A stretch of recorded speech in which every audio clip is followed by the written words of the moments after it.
Hello and welcome to the City of London, a city within a city. People think about London as the great metropolis that we all know, but within it is something called the City of London. It goes back many, many hundreds of years, and it's the epicenter of the global financial system, if the truth be told. It's more than that, however. It is the center of a global web of secret societies that control the planet today, and they come from a series of interbreeding bloodlines which you can trace back to the ancient Middle and Near East thousands and thousands of years ago.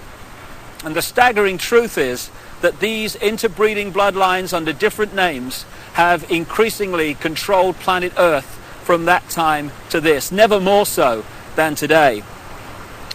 In the next few hours on this video, you're going to be introduced, if you've not already read the book, my book, The Biggest Secret, to some staggering, stunning, and I'm the first to say, bizarre information. The basis of the video is an interview with a lady called Arizona Wilder, who was brought up and mind controlled from almost the time that she was born to eventually, as she did, conduct satanic rituals at the highest level of the satanic ritual network, involving some of the most famous people on the planet. But we'll get into that as we go along.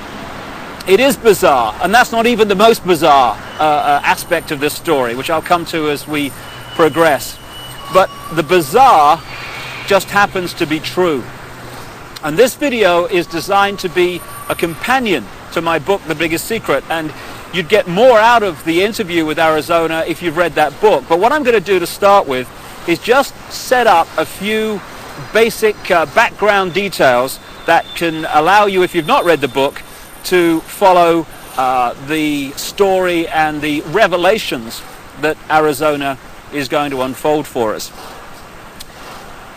As I say, this is not just a City of London financial district. It is the center of a global web. It is the spider in the center of the web, as I expose in great detail in The Biggest Secret and a previous book, And the Truth Shall Set You Free. And what the basis of that shows is that all these apparently different companies, banks, insurance companies, political parties, actually at the top of their pyramids interlock and are controlled by the same few people. About 13 families run the world, and offshoots of these bloodlines under different names. Just give you an example and a little guided tour of where we actually are, because that's a good example of what I'm talking about. Behind me is the Bank of England. This was created in a charter signed by William of Orange, who became William III, the King of England, in 1688, 1689, and he was one of these bloodlines. And from the moment that he took the throne, then the whole thing started to really epicenter in London. This is when the spider at the center of the web really moved in here. So we've got the Bank of England behind me, which was created thanks to William of Orange and the people that controlled him, because these guys are just puppets, of course. Over there we've got the NatWest building. It's one of the big clearing banks in England. If you just come around this statue, which I'll come to in a second, behind me there is the Mansion House. That's the center of government in the City of London, this city within a city. And at the top you'll see the red cross on the white background, the flag. It's the flag of England, and that symbol goes back right into the ancient world. It was the ancient sun symbol of the Phoenicians back in the ancient Middle and Near East, and the Phoenicians had a number of deities. One of them was called Barati, the female. One was called Barat, the male. Barati and Barat became Britannia and Britain because the British culture was brought here by the Phoenicians about 3000 BC and after. And also they had deities, the Phoenicians, called St. George of Cappadocia, who killed the dragon. That became St. George of England, and that's, of course, the flag of St. George, the red cross and the white background today. Also, the Christian deity called St. Michael was an ancient Phoenician deity long before Christianity. So the Mansion House, the center of government, is a very, very powerful place. We go around here, we've got the Royal and Son Alliance Insurance Company. The banks and the insurance companies interlock, and as a result of the fantastic amount of wealth that they can move around the financial markets every day, these interlocking organizations control the world financial system. If a stock market goes down and crashes, it's because it's meant to crash. And not everyone loses, you know, when that happens. If you know it's going to crash, you sell your stock, it crashes, you buy it back at a lower price, you then push it back up again and buy other stock at the same time at a few cents on the dollar or whatever. And that means that a financial crash can actually lead, if you know it's coming because you're creating it, to an amazing expansion of your holdings and your wealth. Over there we've got the Lloyds Bank building. That's another one of the big clearing banks which all interlock and are controlled by the same people. And then there we have the Royal Guardian Exchange building, another major insurance company which, like I say, interlock with all the others. And then we come back to the Bank of England. Now, this financial center, along with places like Wall Street, where the bloodline families interlock again, the same people run America as run Britain, as run Germany, etc. They have funded many, many times both sides in wars. And ironically and sickeningly, behind me, opposite the Bank of England, in the center of this square, is a memorial to those who died in the 2 world wars. Let's just go and have a look at that. What happens in terms of creating wars is a technique, a mind manipulation technique that I've called in my books problem, reaction, solution. And it works like this. If you want to introduce something, say centralization of power through the United Nations, centralization of power militarily with NATO, the North Atlantic Treaty Organization, the biggest military organization in the world that's expanding all the time. If you want to centralize power into fewer and fewer hands, if you did that openly and said this is what we want to do, there'd be a reaction against that. People would say, hey, this is a fascist state you want to create. We're not having this. But through this technique of problem, reaction, solution, you can actually manipulate people to demand you do what you want to do anyway. So it works like this. First of all, you create the problem, but you get someone else to be blamed for it. You then report that problem through the media in the way you want it reported, because the media is owned by the same people that own the banks and etc. You get the public to react to your problem by saying something must be done, this can't go on, what are they going to do about it?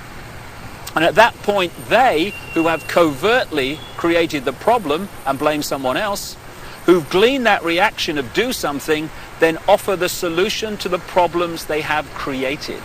So if you take the world wars, after the First World War, in which the financial centers of London and Wall Street, etc., funded all sides, power on this planet was in fewer hands than ever before.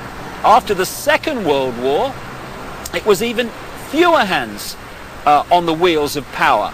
And as a result of the Second World War, we had the creation of the United Nations, we had the creation of NATO, and we had this great centralization of global power. Problem, reaction, solution. This is a wonderful example. Here you've got this memorial in the center of this edifice of global power, and it says, to the immortal honor of the officers, non-commissioned officers and men of London who served their king and empire in the Great War, 1914 to 1919, this memorial is dedicated in proud and grateful recognition by the City and County of London. I'm sure it is, because as a result of the sacrifice they made, power in the world came into fewer and fewer hands, not least into this area I'm talking in now, and also made a fortune, because not only does it create problem, reaction, solution, when you lend money to both sides, they then have to pay you back that money plus interest. When both sides have devastated each other's countries, they borrow more money from you so that they can rebuild their shattered countries. Therefore, power equals control of money in the world as it is today, and the control of money comes through debt, and wars create massive amounts of debt, therefore massive amounts of control. It says here, their name liveth forevermore. Total bullshit. People who are manipulated to fight wars are merely pawns in a game they don't understand. At the bottom here, it talks about the memory of those who died in the Second World War, 1939 and 1945. How ironic and how sick that that war was manipulated and funded to a large extent from this building here, the Bank of England. The governor of the Bank of England at that time was a guy called Montague Norman, a very, very close friend of Hitler's banker, and it was the Bank of England, Wall Street, and the transnational corporations which had German subsidiaries, not least the Rockefeller's Standard Oil in America. Rockefeller's another one of these bloodline families, along with the Rothschilds and others. It was those companies and banks that funded Hitler and allowed him to build a war machine that cost literally millions of lives. And before we move on and expand this story, on the other side of this square is another very appropriate statue. It's of the Duke of Wellington. The Duke of Wellington fought the Battle of Waterloo against Napoleon. And this is a wonderful example again of the way the financial markets are manipulated to this day. What happened was that the House of Rothschild was funding Wellington and also funding Napoleon. And what they did was they arranged, because communications weren't anything like they are today, of course, back then. What they did, they made sure that they knew the outcome of the war, or the Battle of Waterloo, before anyone else in this area of London did. So they found that Wellington, the Duke here, another bloody puppet, they haven't got the strings on the statue unfortunately, so it's not accurate, they realized that Wellington had won the Battle of Waterloo. What they did, however, was put the rumor out in this area that Napoleon had won the Battle of Waterloo. As a result, there was a panic, stocks fell, there was a crash. What were the Rothschilds doing quietly, secretly? They were buying up all the stock they could at those crashed prices. And then along came the real story. Wellington had won the Battle of Waterloo. As a result, the panic was over, all those stocks rose in price, and the Rothschilds were not only fantastically richer, they owned vast amounts more of the economy of this country and in a much wider area of Europe. So the manipulation of the financial markets, that's just an example from the last century, is very much going on to this day. And it's manipulating your life, what your money will buy, and indeed if you have any money at all. And I'll just finish at this location by focusing yet again on the Mansion House. Arizona Wilder, the subject of this video, conducted satanic ritual at the highest level, and we'll come to that in detail. You'll see that in the interview. But it's very much part of these bloodlines that have increasingly controlled the planet over the last few thousand years.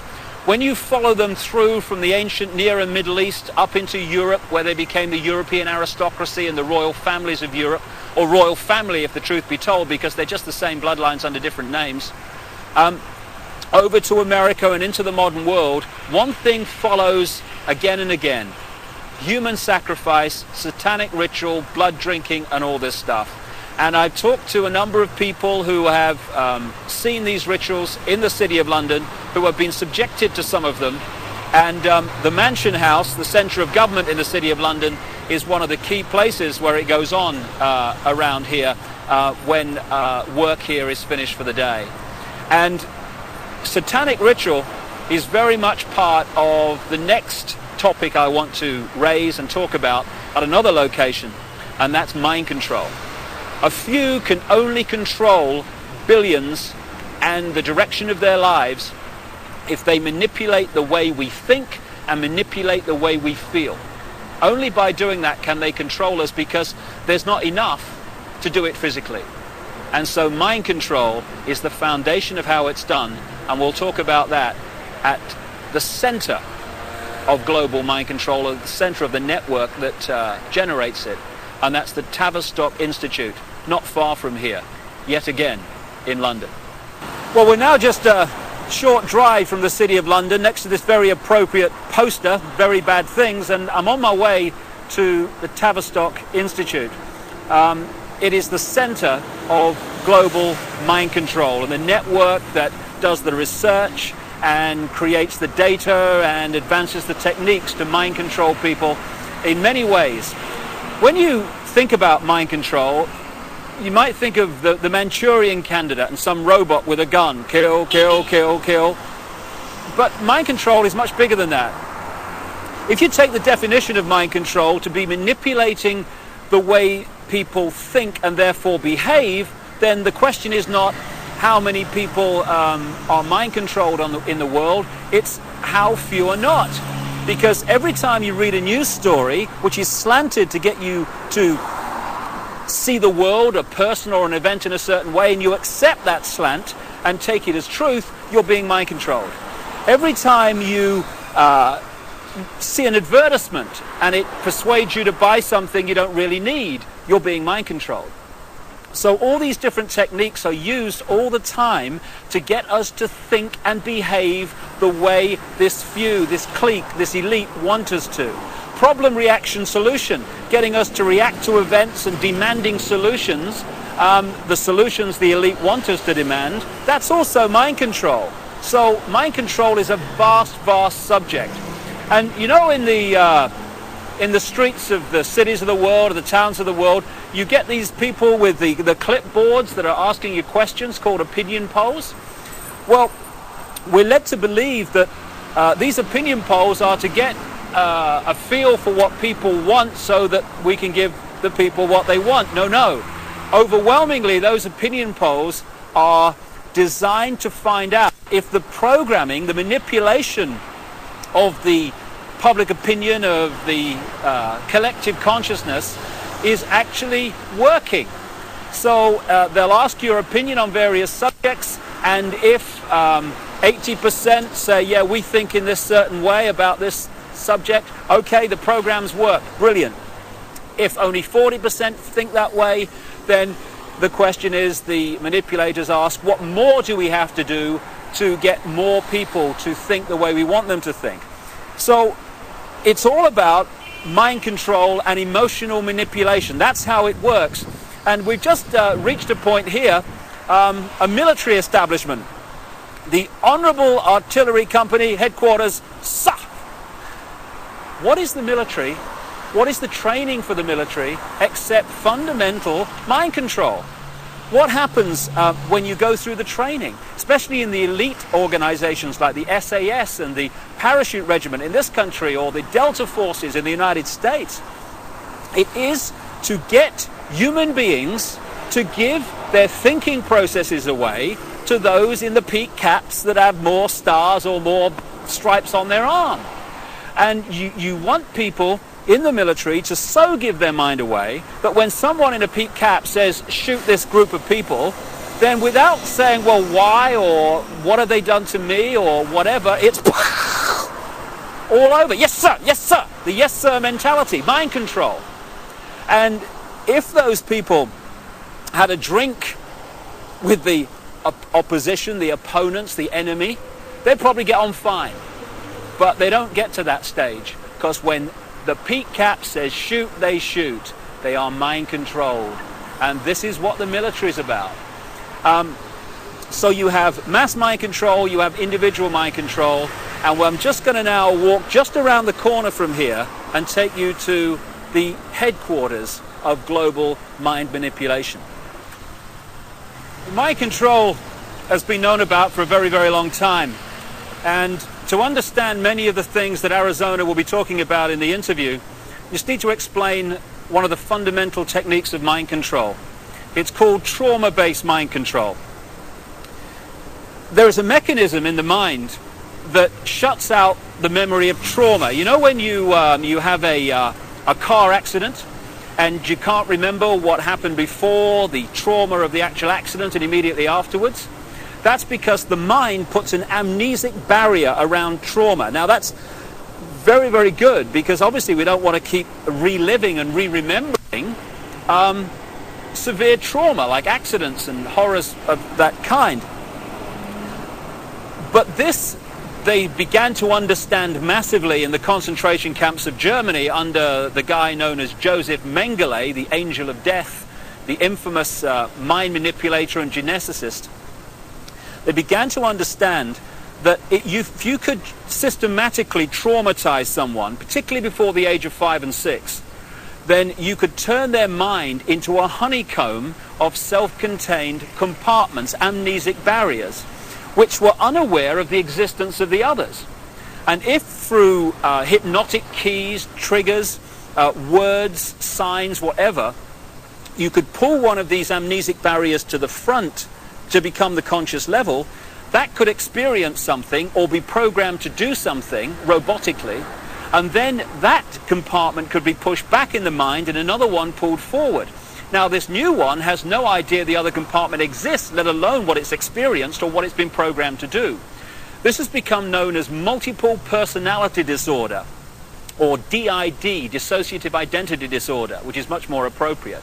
And for short, these people are known as multiples. And this is some of the terms that Arizona will be using in the interview. Now, we've reached a point here, if we just turn around, of the headquarters of the Global Mind Control Network. This is the Tavistock Institute in Tabernacle Street, 30 Tabernacle Street in London. It was this network, and is this network, that coordinates the mind control program around the world, both on a mass and individual level. The background to this organization is this. It used to be part of the British military psychological warfare department, appropriately, and it was developed by a guy called Dr. John Rawlings Rees.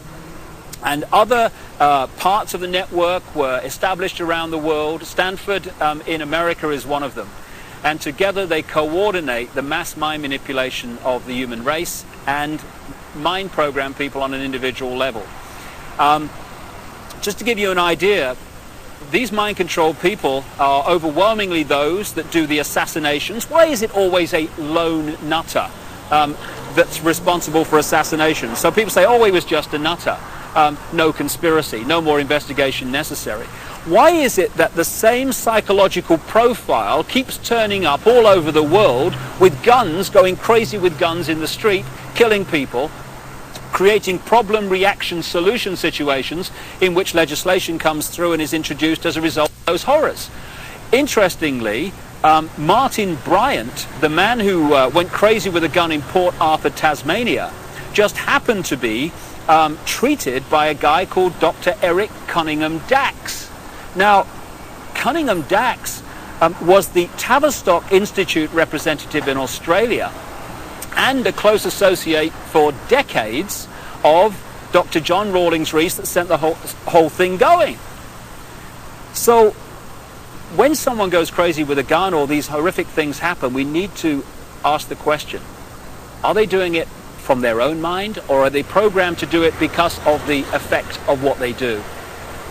Now, Arizona Wilder was brought up from birth in these mind control programs, and her programmer was Joseph Mengele, the angel of death. And when he eventually died in the late 80s, because the subject of the programming becomes so attached to the programmer, almost worshipping the programmer, when the programmer dies, often the programming starts to break down. It did with this lady, and that's why now she's speaking out and talking in staggering detail about what she experienced and the people that she was involved with. People might find it hard to believe that Joseph Mengele was in the United States and South America after the war, but there was a British intelligence, American intelligence operation called Project Paperclip, which got people like Mengele and other leading Nazis out of Germany at the end of the war to continue their mind programming and to continue their genetic research and manipulation in America after the war, in the United Kingdom also.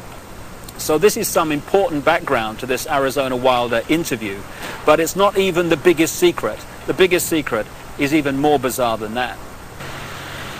Well, I've now come literally a few strides outside of the official boundaries of the City of London into an area known as Temple Bar, where the Royal Courts of Justice are established, and this is the centre of the British legal profession. Not just the British legal profession, but the legal profession of the world, as the biggest secret exposes. This is where they come to the bar, as it's said, to become barristers, the top of the legal profession, and eventually to become the judges that are part of the network and the secret society network overwhelmingly, who are told what to do. And when you've got judges being told what to do by the secret society network, what justice is there? Temple Bar is named after the Knights Templar, one of the secret societies in the ancient world that I talk about in my books, and they were part of this network, and their successors are continuing that manipulation and agenda to this day. Now, I'm standing across the road from the Royal Courts of Justice here, outside something called the Outer Temple. This is one of the major secret societies that manipulate and control the legal profession and the workings of so-called justice in Britain, and indeed, like I say, further afield. But the reason I've come here overwhelmingly is to point out something in the centre of the road here at the boundary between Temple Bar and the City of London. And it's a massive reptile figure, dragon figure, in the centre of the road. Now, we're getting into what the biggest secret is here, because when you go around London, and indeed looking at the coats of arms of the aristocratic families, etc., again and again you keep seeing reptiles, you keep seeing dragons, and you've got the serpent race and the dragon race constantly recurring in the ancient texts describing the gods of the ancient world. And there is a reason for this. There is a reason why dragons appear everywhere, and that is the biggest secret, which Arizona Wilder also has experienced. Right at the start of our little tour of London, in that square outside the Bank of England, it's also possible to see again this same theme that keeps reoccurring of flying dragons, of flying serpents. We've seen one major serpent figure, serpent statue, at one entrance to the City of London near the Law Courts, and here I am now alongside the River Thames at another entrance to the City of London, this epicenter of global control. And what do we have to signpost the fact that you're entering the City of London?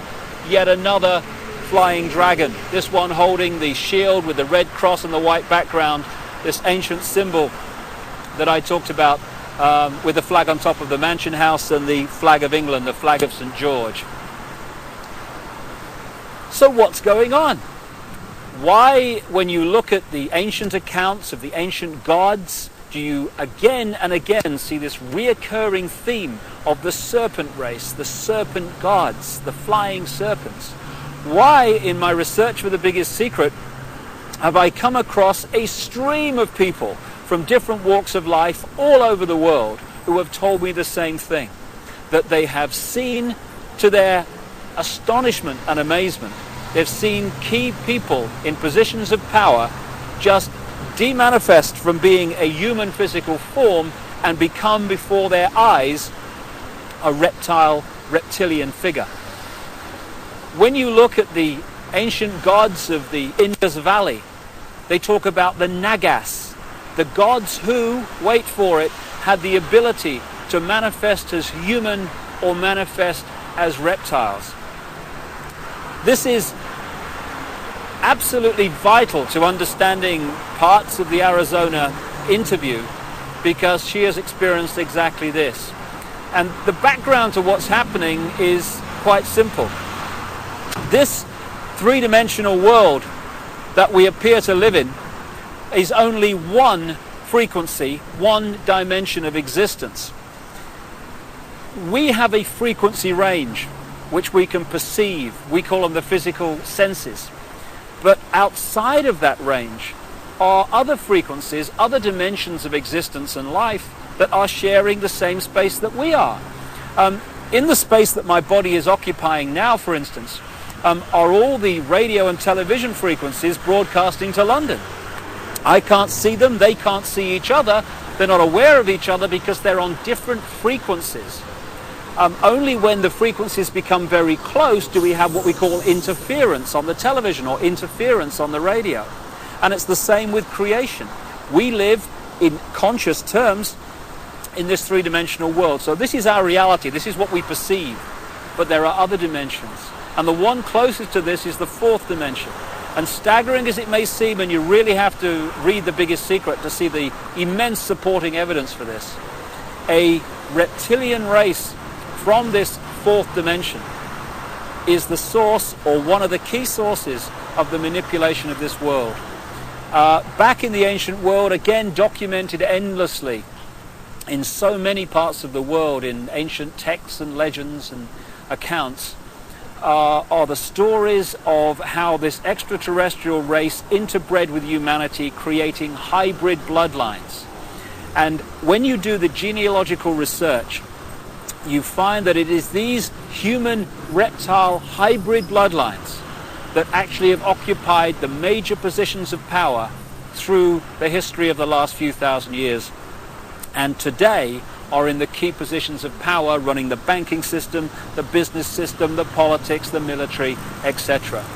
And Arizona Wilder, who had no idea of all this other information coming towards me in researching The Biggest Secret, when I met her, she said and told me about how at various satanic rituals involving the most famous people in the world, she had seen them again and again turn into reptile figures and then come back again during the ritual.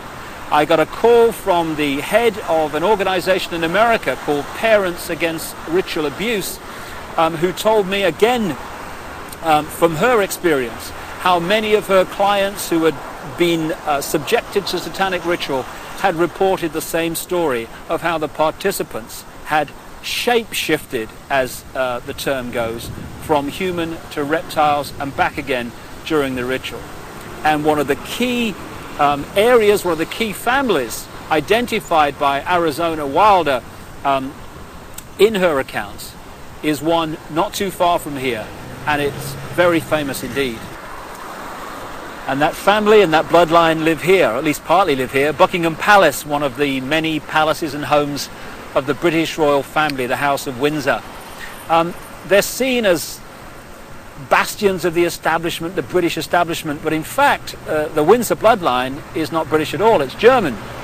It's really the House of Saxe-Coburg-Gotha. And on Prince Philip's side, the husband of the Queen of England, he's a Mountbatten, which is really Battenberg. Again, another German line. In 1917, they changed the name from Battenberg to Mountbatten, from the House of Saxe-Coburg to Windsor, because at that time, you may recall, the German nation and the British nation were knocking hell out of each other in the trenches of northern France. And it was good PR from the British royal family's point of view to just change their name to sound more English. And this is just the farce and the facade behind so much, or behind which so much goes on.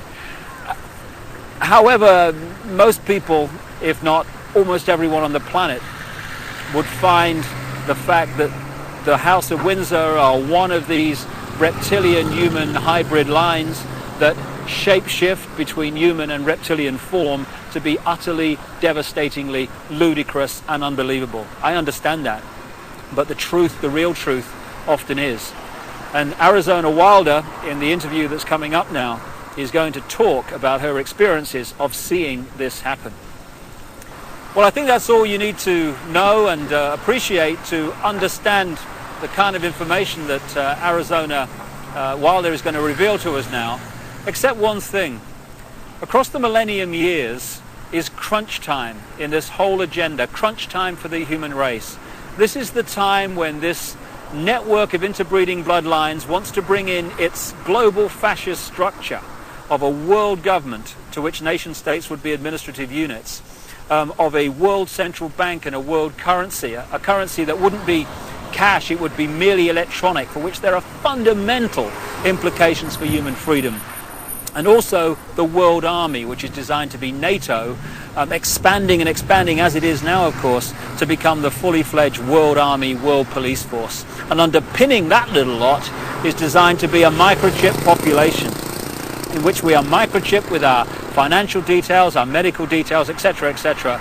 And that would allow not only electronic tagging, people knowing where we are all the time, it would allow the external manipulation through this electronic means of our mental and emotional processes. This will happen unless the human race wakes up and wakes up fast. And to do that, we need to understand what's really going on.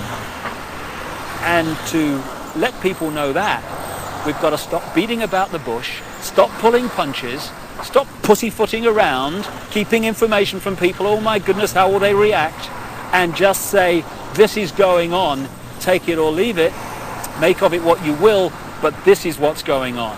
And some of the information you're going to hear now is quite horrific, but if we don't know about it, what can we do to stop it and to change it? I spoke to Arizona Wilder in Los Angeles, and this is what she had to say. Well, Arizona, can we start at the beginning, and can you tell us the story of what's happened in your life from the very start? Okay, what I can tell you is that before I started looking into my life, back in 1989, I was starting to have flashes of things, and my life was not what it seemed to be, which is why I started looking into it. And what I found out was that I had a lot of missing time, and a whole lot of missing time, as to what had occurred in my life. And when I started looking into what had happened in my life, it was the only way that at the time that I knew, was to start going to see a therapist.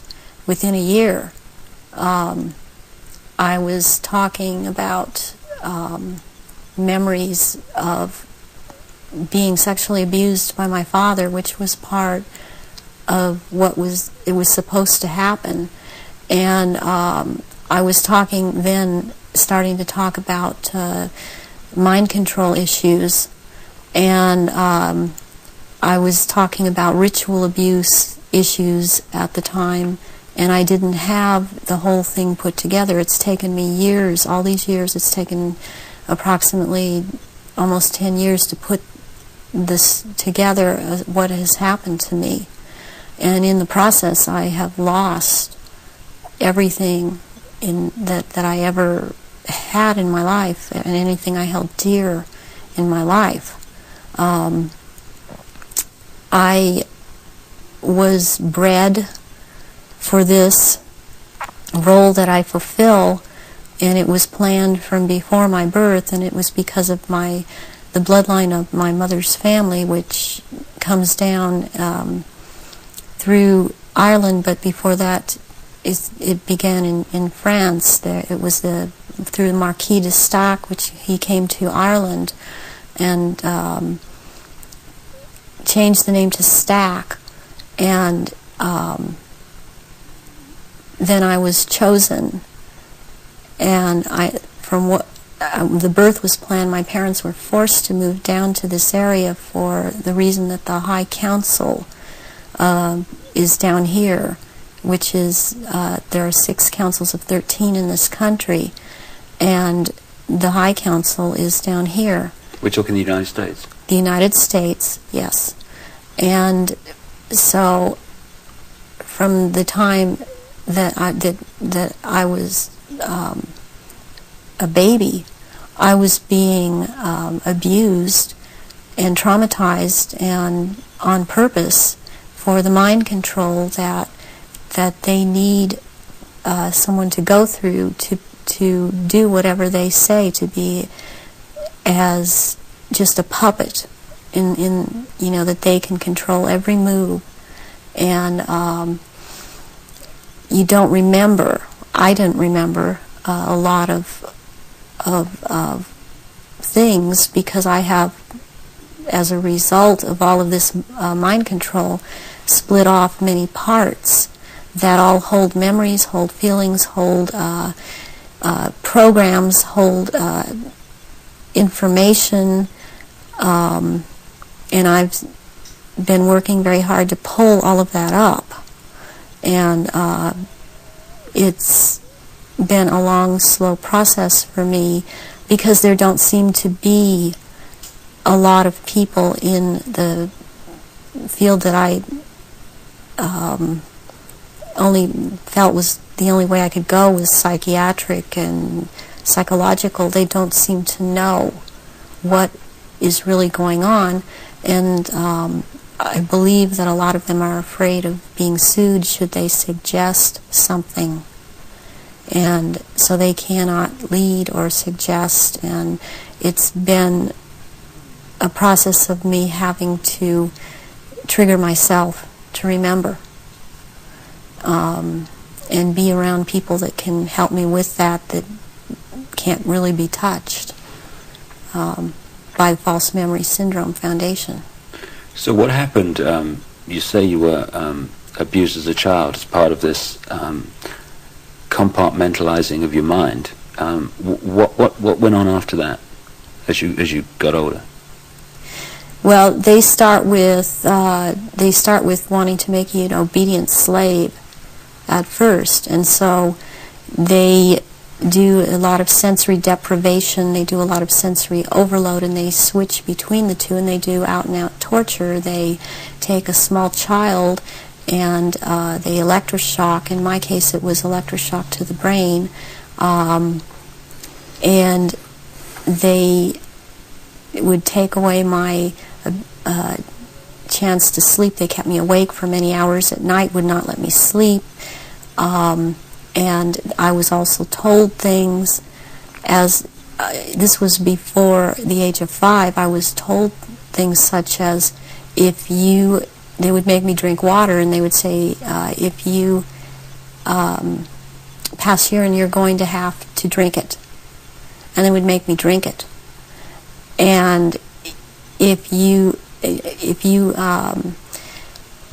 have bowel movement, you're going to have to eat the feces, which is also what happened to me.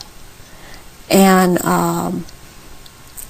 then they would play, there was a programmer that was programming me, a very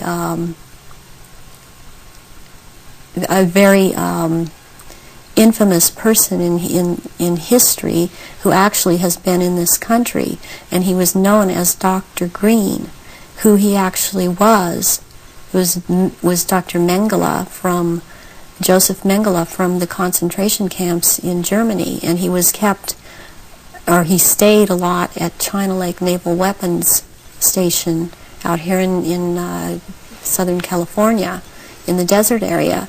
And I would be around this man a lot, and he used to tell me that the scar that he had on the left cheek of his face was actually from, he was into fencing, and that it was from that, but actually the scar on his cheek was from one of his own programming techniques, that he would put a child in a box and with a sword, and tell the child to defend the box, even if it meant his own death.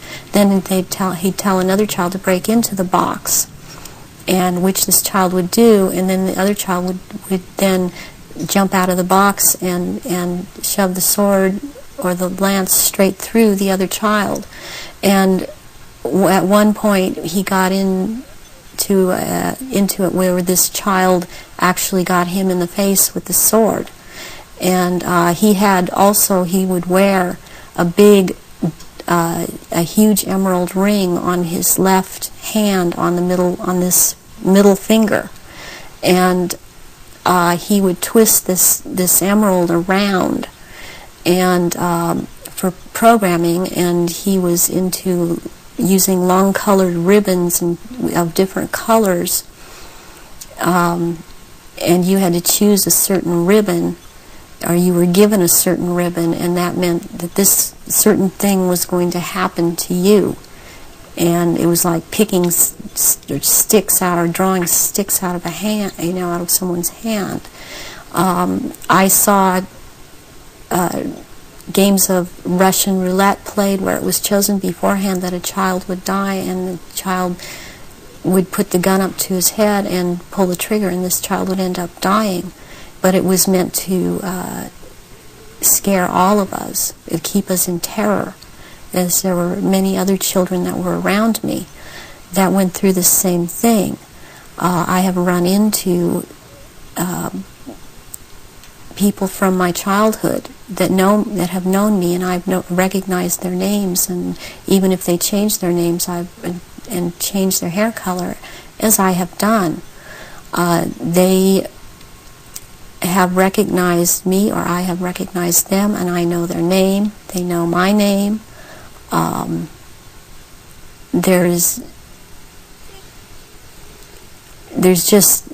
isn't any way for this to have happened.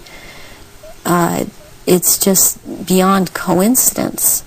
And when you get older, I mean, they start taking, this programmer in particular, Mengele, would take me to rituals. I went to rituals with him all over this country, and in Britain, and in France, and it was known by intelligence agencies in this country that this man was here. They brought him here. Is that Project Paperclip you're talking about? Yeah. Through the OSS. And my family, or my so-called family, are all DID. They have not. They are very well programmed, and they have not sought help. They have not gone in, tried to figure out what's happened. They believe they've had this certain kind of life that they've had, and as far as they are concerned, I am crazy. And they have much different memories of what I have, and I was always told certain things by my parents that my sisters were never told. And biologically, I have to add at this point that my mother is my mother. I am not biologically related to my father. And this has to do with the bloodlines, and his was considered impure.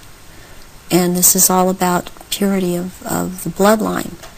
And that is why I am involved in this. There are people that are involved in this that it is not so much because of bloodline, but they have the ability to dissociate and be used as slaves by these people.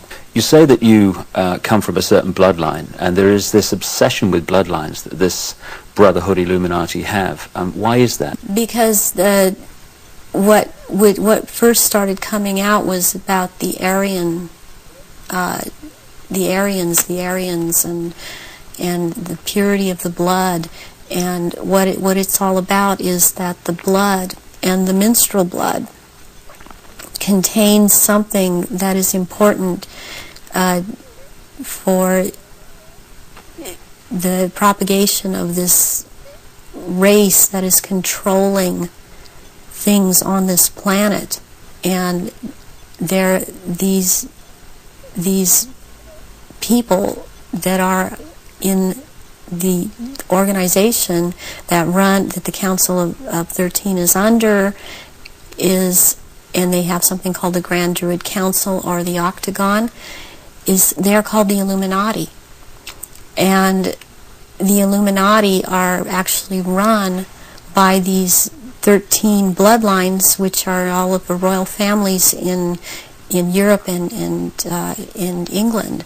And they need the blood because they are, in fact, not human. They take human shape. They are reptilians. And they need the blood. The blood helps them maintain their reptilian shape, and it helps them maintain their sanity, and it helps them to live in this world because they are not from this world. Does that relate to what the Nazis call vril power and what the Hindus call the serpent power in the blood? Yes, the blood has something. It has something in it. It has secretions from the pituitary gland and from the pineal gland, and it has a very strong drug in it that they also, I mean, this is the one that keeps them from going crazy, and it's like heroin or like endorphins, and it's much stronger. But what they need is, for it to be secreted in the blood, is they need terrorization of their victims before they are killed for their blood, or if a young woman is beginning to menstruate, they need the menstrual blood, and they have to terrorize them to get this to come out in the blood and be secreted in the blood. Is this the what other people have told me about, that at the point of great terror, like the point of sacrifice, there's an adrenaline that enters the bloodstream? Is this what they're looking for? Yes, that and this other element comes and secretes out through the blood. This all comes out through the blood at that time, and it's at that point they are actually staring into the eyes of the head of at some of these rituals, or at a reptilian. They are staring into the eyes of this person, and they're held. It's a hypnotic gaze these reptilians have, and it holds the victim in an absolute trance, in a trance of terror, and then they are killed at that moment as they are staring into their eyes. And not only do they can't hold their shape when this happens. The human shape. The human shape they cannot hold. They go back into reptilian shape as this is happening, because it's like an animalistic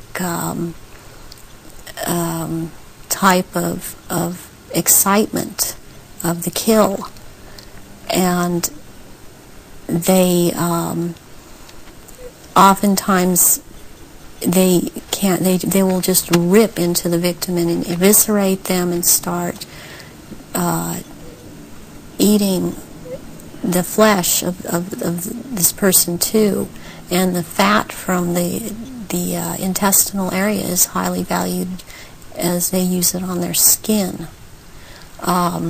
And they will drink the blood, and the blood is highly sought after, and it goes according also to rank within these creatures, as to who gets what when. And their sacrifices have increased in the last, it started increasing in the early 80s. The amount that they were doing is increased. And they use a lot of druidic holidays to do this, but they have other days too. They've mixed all of these satanic and what are called satanic holidays and druidic holidays, and in order to have these rituals, which ritual seems to be important to them, but they also use it in order to drink this blood. They seem to need more. Have you any idea why it's increased since the 80s? So there are changes going on in the earth. It seems they're not able to hold their shape like they once were able to, and people see them shapeshift more and more, and they need the blood to try and maintain it, to try and maintain their human form. I believe there's a time coming that because of what I've been told, when they are not going to bother having to hold that human shape at as they had to before. And they want that time to come. It's almost upon us. So when you're talking about the fact that the veil is lifting on these reptilians so that people can see them far more easily and far more often, does this relate in any way to the fact that there is this desire to bring in this rigid structure, including microchipping and many other things, across the year 2000, which has become known as the New World Order? Is that coming in because it is known that the people are going to see what the game is and there has to be control of the people at that time? Yes, it's very connected. I started talking about the New World Order back in 1990, and I was very psychologically and physically affected so much by what was coming out. I wasn't watching television. I was not aware that certain individuals in this country, George Bush, were talking about the New World Order. I was talking about it because that is what was coming out, and knowing that the first time that inside of myself that I'd heard it was in conjunction with the Nazis, and that came from Mengele. And I started realizing that there was something going on, and then it scared me, and I didn't really look into it for years, but I was being harassed constantly. I was being told.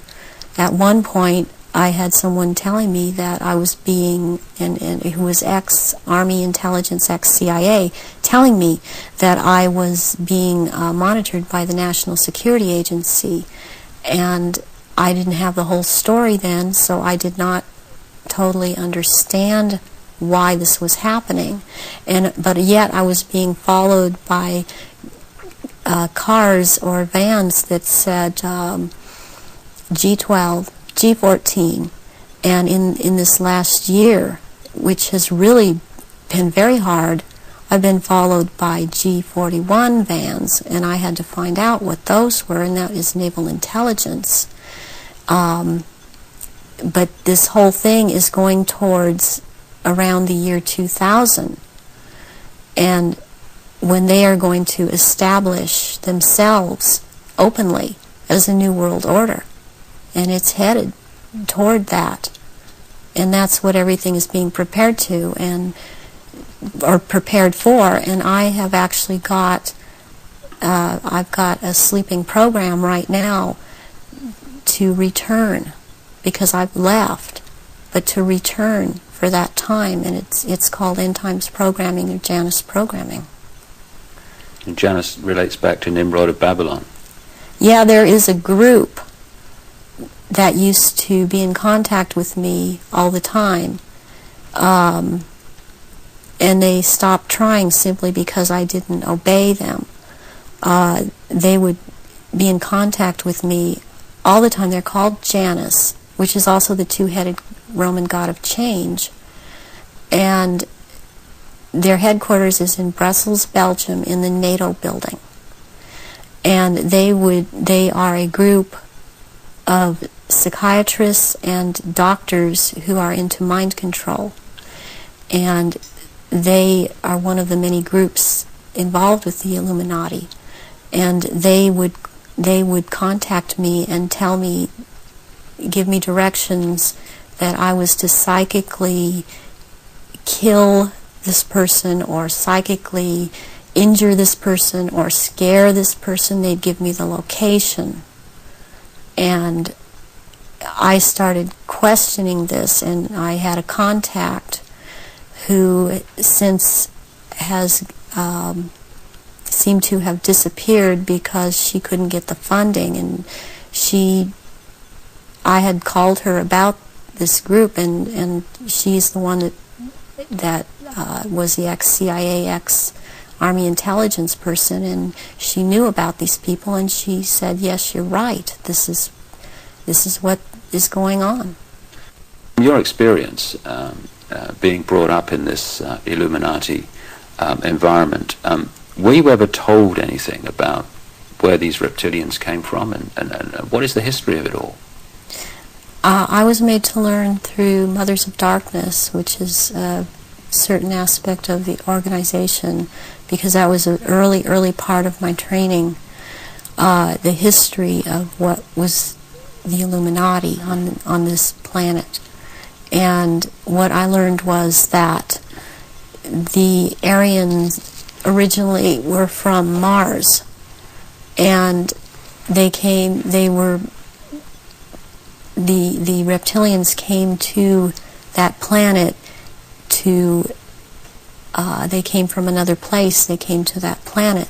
They came to rule because they wanted to mix, so they said, with that race, and but they became the overlords, and the Martians or Aryans were seeking to escape from it. They went to the moon, and then were there attacked, and they then went to Earth and established culture here on Earth approximately 6,000 years ago. And at that point in time, they were doing well, and they were mixing with the indigenous population of this earth. They were getting along with. And then about 4,000 years ago, the reptilians arrived here and again began to take over. And they instilled themselves in different places underground in the earth, and also this one part of them, the ruling part, took over and became involved in the politics and in the religion, and started controlling through these means at that point in time, and using the gods and deities that were believed in on this planet, started infiltrating into that and becoming that, and things started, blood rituals started happening, and since that time, that is the way that it has been. And presently, they claim to come from a Merovingian bloodline. There are 13 bloodlines in Europe that all of what are called royalty are developed from or come from, and they include the Aryans in this. And there's been a big push in this century. For example, when Nazis came into power, the fascists, talking about the purity of being pure and staying, the Aryan bloodline staying pure, and what it actually is all about is keeping the blue-eyed, blonde or light red-haired people, the bloodline's pure because it is more powerful, and what is in that blood for these reptilians is more powerful, and they need that. And when you start mixing it with people that were indigenous to this earth, then it is not as powerful. It has nothing to do with someone, skin color or nationality. It has to do with keeping the bloodline pure for their use. So blonde-haired, blue-eyed people are the purest from the reptilians' point of view, and that they want to keep that bloodline pure because of how they need to use it. Yes. When I realized that it had to do with blonde hair and blue eyes, I could not do anything about my eyes, and I am not able to wear contacts or I would have brown eyes. But one thing I did do was cut my hair off, because that was part of the rank I was. My hair was down to my knees, and I colored my hair darker. And there were times after I did cut it off, they had gotten to me, and so the hair would be light red, but that is being in compliance with them. And I did not want to be in compliance to them. I want to expose them, and this is part of it, and I won't be what they want me to be. When you look at some of the ancient accounts, like the Sumerian texts and many other accounts, they talk about the gods interbreeding with humanity. Is this relevant to the reptilian way of infiltrating the human race? Yes, it is, because human beings all through the ages have accepted God's interbreeding or being accepted as humans, and that shows in Christianity, it shows in Judaism. It also, they have used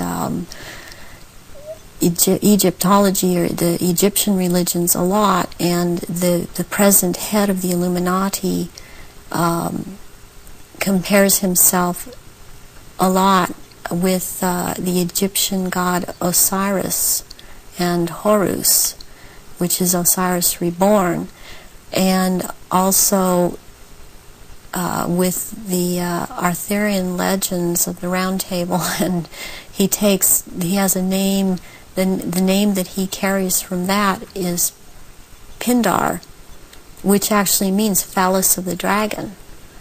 And the other name, Osiris, he has carried because he takes the name at this time, the Marquis de Libero, which means liberator of or from the waters. And the story of Osiris is that he was cut into 14 pieces and thrown into the River Nile, and the one piece, Isis found the pieces and put them back together again, and she could not find the 15th piece, which happened to be the phallus, so a gold phallus was made. And this is very important in this group in the Illuminati. This is important, and it's important to think that about the head of the Illuminati, because what comes from a golden phallus would be a superior seed for a race, and this is how this is what they are doing with all of these bloodlines to keep the bloodlines going, are impregnating Aryan people of Aryan blood that hold high stations with them, impregnating them with this seed of Pindar. And therefore it's important to keep this history in mind and the names in mind that he is going by at this time. So would it be correct to say that the reptilians came to this planet because the Aryan Martians came to this planet, and that the Aryan Martians gone somewhere else that have followed them there? They would have pursued them all over the universe, yes. Can we now go into some specifics about your own experiences? What were you brought up to do? You say that you were identified as a bloodline before you were born. What was the role that you were brought through to play? The role that I was brought through to play was, as in the Illuminati, was as a goddess. Specifically, the address is Mother Goddess, Starfire. And the Starfire goes back to the blood in the menstrual blood, what is contained in that. And the address, the way that I was addressed, was Mother Goddess. There are only 3 Mother Goddesses. There can only be 3 at a time on this planet, and there is a male equivalent of which there can be only 3 of them. Why mind control someone to conduct these rituals, like yourself? Why don't these reptilians just conduct their own rituals? they don't seem to have the psychic abilities, and they look for people that have that and people in the bloodline that have that. And I've had that. I've had a tremendous amount of psychic ability, and so I was picked and bred from before birth, and this is also something that other survivors that have been in high positions have known about me and told me. What's the connection then between you having psychic abilities, those being recognized from the start, and you being brought through to conduct their major rituals? Well, it's kind of twofold. First of all, they needed the psychic abilities because they control or attempt to control events, because I would have the ability to foretell what was going to happen, and they needed the information to just try to control it to an outcome that was good for them. The second thing is that during the rituals, you had to have psychic ability. You have to be very powerful in that way to call out the old ones that are also reptilian, that come from another dimension. They actually they materialize from out of another dimension and are present at rituals, and they are so powerful, and their presence is there's such an evilness about them, and they want out of this other dimension, and they can't. They have to be called out by someone who has that power, and the reptilians don't have this power. That's very important, that they don't have this power to call out these old ones that have to do with them. And what is it that humans have that the reptilians don't have, that means they don't have the power to connect interdimensionally, and some humans do? We have the ability to foresee, to be able to become vibrationally higher, and see into those levels, go into those levels, and in fact, agencies use this. They call it remote viewing. Humans have the ability to go into the past, to go into the future, to go to other places, to astrally leave their body, astrally, and to see things that we've always had this ability, and it's like having the third eye, which they don't have. They don't have this ability. So during a ritual, these old ones are called out, and they are what Christianity would have called the demons. They are called out, and there is a circle that it has a hexagon in there, which is a powerful occultic symbol, and then there is a pentagram, and then there in the middle of that there is a triangle, and if you're the one calling them out, then you stand in the triangle so that you're not devoured or taken by these creatures that come out. That creates an energy field around you which they Right. can't penetrate. They can't penetrate it, and they cannot get outside the pentagram. And they want out. They're always demanding to be let out. And so you have to be very powerful to keep them in line and to make them go back when it is time for them to go back. Why do the reptilians want to manifest these quote demons at the rituals? It brings power to the rituals. It brings power to them. They are told things by these entities, and they are encouraged to go on with what they're doing, and knowledge is imparted to them through these entities. but it takes a person with the ability to bring them out and make them answer, because they don't want to cooperate. They have to cooperate when the right person has control over them. And that's to do with that person's energy and ability to use Right. energy. Yes. You talked about the Aryan race coming from Mars. One expression of it seems to be very clearly what we call the Phoenicians.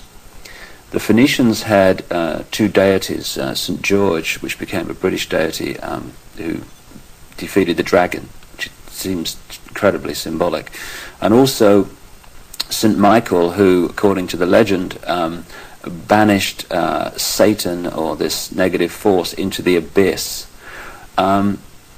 Is this symbolism of the abyss anything to do with the fact that these reptilian demons of another dimension are somehow locked in a time-space prison, and they can't get out, and they can only get out when they're brought out in that way? Yes, they want out of that dimension. They have been thrown into that dimension, and they can't leave that dimension. And that's actually what the abyss is about, is being in a different dimension. It's like something to do with the fourth dimension. And before I even knew, for example, what I was saying, or I realized what I was saying, I would be saying things to my therapist and other survivors that the fourth dimension was a dimension to stay away from. Not at that time understanding the whole thing. Why do these rituals take place at certain key times of the year, and so often are related to the phases of the moon? Because the moon has an influence on this planet, and also the sun. These also take place during different things that go on with the sun, but the moon it's kind of a really very cyclical thing with the moon. And it takes place on full moons, new moons. It has to do with the current religion, or what they're using, the Druid religion that they've taken and used. They still hold on to the Egyptology type of religion. They hold on to the Druidism, though, and they're currently calling themselves Druidic or Druid. And Druidism is tied in with the cycles of the moon, on which it has to do with planting, sowing, and harvesting, and there are so many days that they can use from this to their own purpose and their own end, that they bring it about. There's a lot of ritualization with Druidism, and they love ritualization. So take us through one of these rituals that you conducted at the highest level of this global brotherhood. What would happen? There were people that were bred from birth. They were bred to be ritual sacrifices. I have a problem with what they is said a lot today, especially by the False Memory Syndrome Foundation, that how could all of these people disappear, or how could all these babies be born? I worked with a nurse midwife. We did home births, and it's very easy not to register a child when it's born. And then they have these children that they're kidnapping and bringing in from other countries, and no one misses them because these are third world countries. And children they have the most energy, the purest energy, they're the highest form of sacrifice.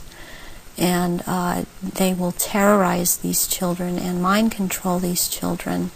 And in rituals, by the time they're brought into rituals, they may be drugged, or they may not be drugged, or they may be in an altered state. because of the mind control, and they are used as actual blood sacrifices during these rituals because of, again, reptilians needing their blood.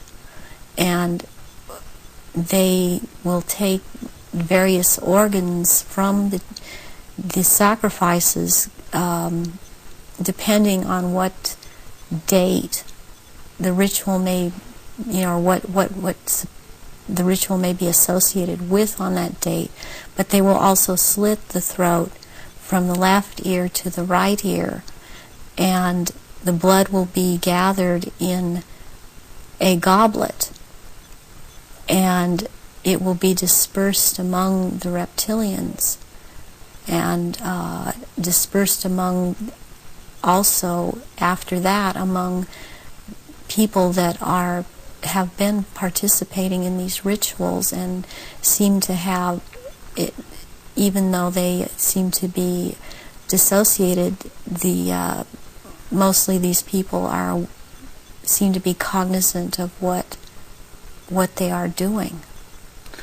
Are these rituals rare? I mean, how many are there that, say, go on a year? I mean, we talking hundreds or thousands? Or? There are things happening every month of the year. There is not a month in this 12-month system that something is not happening. And it's more than one. I mean, it's every full moon. It's and the very important rituals are the summer solstice and the winter solstice, and then there is the vernal equinox and the fall equinox. And there is Samhain, and there is Beltane, there is Imbolc in February, there is Lughnasadh, which is in the beginning of August. There's a whole week leading up to Beltane, and also leading up to Samhain, that's called Grand Climax. So May the 1st is Beltane. May the 1st is Beltane. Halloween, particularly in America, has become like a mini Christmas, almost like a holiday of celebration with a trick and treat and all this other stuff. But what actually happens outside the public arena that night of Halloween and into November the 1st? Away from the public arena, there's a ritual that's taking place in 6 different locations in this country for all of the councils of 13 in the area that I'm in. It is the East Side Christian Church on 7th and Temple Street in Long Beach. And it is for the High Council of 13. And in this country on that night, it is a satanic ritual. It's actually, there are 3 nights in a row at that church. The first night is Halloween. What happens on the night of Halloween? That night is about the worship and homage to Satan. And that is what a lot of people in this country know the devil to be. This is about the devil, Satan. And Christianity talks constantly. I mean, I believe they created Christianity to be what it is. And so they also have created this Satan. And so they control in that way. And on that night there's a lot of bloodshed, and there are sacrifices made to Satan. There is a person who plays the part of this in this High Council that has to do with this High Council. He's not on the High Council, but he has to do with playing the part of Satan. He is a televangelist on TBN. He used to be, he filled in for a little while as a lead singer on Iron Butterfly many years ago, and he has long blonde hair. What's his name? At this point, I don't recall his name. It just, I recognize his face. I saw it recently. on TBN, and then this is his cover, or he is DID, and he plays this part, the great deceiver Satan, on that night, on Halloween, at this church. And that is what happens on Halloween. And I mean, what else I must say, what is going on with Halloween in this country? It's just becoming so popular. It is also to desensitize people to the whole thing, and even this backlash Christian movement that wants to call it the Harvest Festival. It does not realize that the Harvest Festival has to do with Druidic religion. And again, they are still doing the same thing and celebrating the Harvest Festival. That's what the Harvest Festival is about. Are many of the so-called Christian rituals, because that's what they are, or festivals or ceremonies, are they actually, to most Christians, unknowing representations of these satanic rituals? Yes, they are. One, for example, Christmas has to do with it's a time, it comes right after the winter solstice, which is a satanic or a Druidic celebration. It has to do, there's a day in there called that day which is not a day. It has to do with the killing of the old king and the birth of the new king, which is a Druidic day. On the 24th or the 25th at midnight, there is a ceremony that's specifically for children, and it's called the last bulb on the tree. Where does that come from? That is something that's used with children. It's part of programming them into the whole thing. And there were things that would happen to the child that hung the last bulb on the tree on Christmas Eve, as it was a common practice to decorate the tree on Christmas Eve, and the tree in itself is a phallic symbol, and it's paganistic. Christmas is based on a pagan day, and back to Roman times, and Christians have given it, they think they have given it Christian meaning, and it means something else, and it does not. But there is the case with the last bulb on the tree that has something to do with what happened to this little girl, JonBenet. JonBenet Ramsey. Yes, JonBenet Ramsey.